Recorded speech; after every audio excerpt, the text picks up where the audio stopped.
So dear students, today we are going to learn the design of column bases. To learn the design, we must know the theory behind the column bases first. As we know that there is a base plate between the column and the concrete pedestal. Now what is the purpose of this base plate? Whenever the load acting on the column is higher, that time it may create a punch shear on that concrete pedestal. So to resist that pressure, bearing pressure, there is a plate added in between the column and the concrete pedestal, and that plate is called as an base plate, and the total mechanism is called as an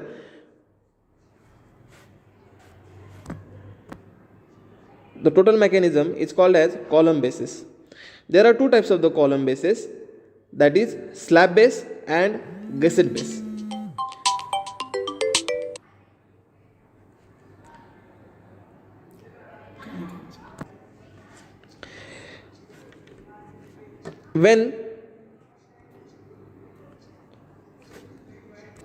Now we will see the difference between slab base and gusset base.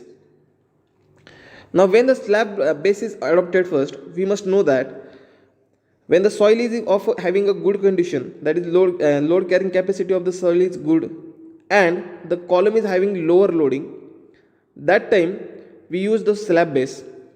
And when the load of the column is higher and the bearing capacity of the soil is low, and also the column is subjected to the bending moment, that time we utilize the gusset plate. Now in structural the difference, the base plate has, the slab base has a web clip angle, which is shown as below. Then this column is held in position by flange clit angle, and there are bolt inserted in the base plate to hold down the base plate in the position. Whereas if you observe the gusset base, the column is held in the position by the base plate, and the bolts are there to hold this base plate. Thereafter, this base plate, the column is erected on this base plate with the help of a gusset plate and gusset angle. Now this column should be leveled clearly with the help of a machine, so that the load will be uniformly distributed. Now in the case of the slab base, the total load is transferred by the column, but in the case of gusset base, the 50% of load is transferred by the column, and the 50% of the load is transferred by the gusset plate and gusset angle. Means gusset plate contributes 25% in the transmission of the load, and gusset angle contributes 25% in the transmission of the loading. Now we will study the design steps for the slab base. First of all, we have to calculate the bearing strength of a concrete. It is calculated according to the IS 456-2000, and which is equals to 0.45 FCK. FCK means characteristic compressive strength of that concrete.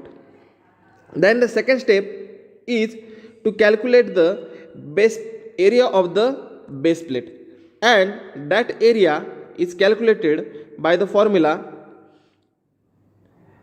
PU divided by the bearing strength of the concrete, and that bearing strength of the concrete we have calculated in the step number 1, and PU means that ultimate load on that column.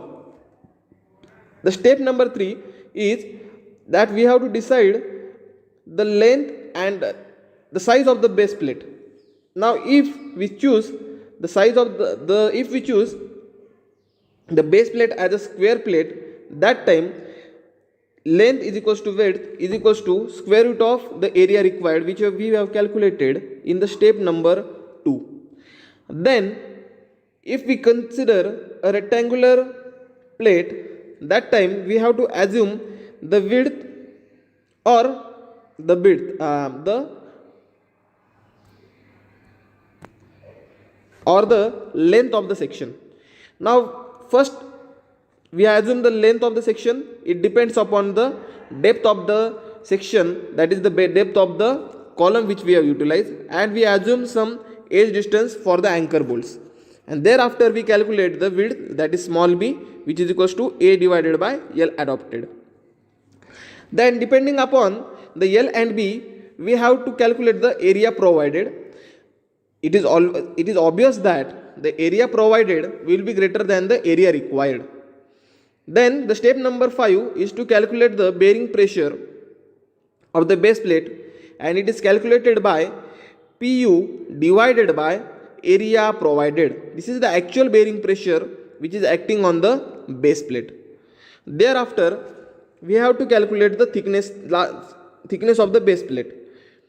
It is calculated by the formula Ts which is equals to under root of 2.5 W into bracket A square minus 0.3 B square into gamma m0 divided by Fy, and it should be greater than the thickness of the flange of the column section which we have to utilize. Now in the diagram you may observe this nomenclature, where small a is the edge distance along the L, small b is the edge distance along the B, H is the depth of the section, Bf is the flange width. Now after calculation of this L, B and thickness of the flange, thickness of the plate, we have to describe the size of the base plate and design for the connection, and hence we complete the design of the slab base. Now the design steps for the gusset base.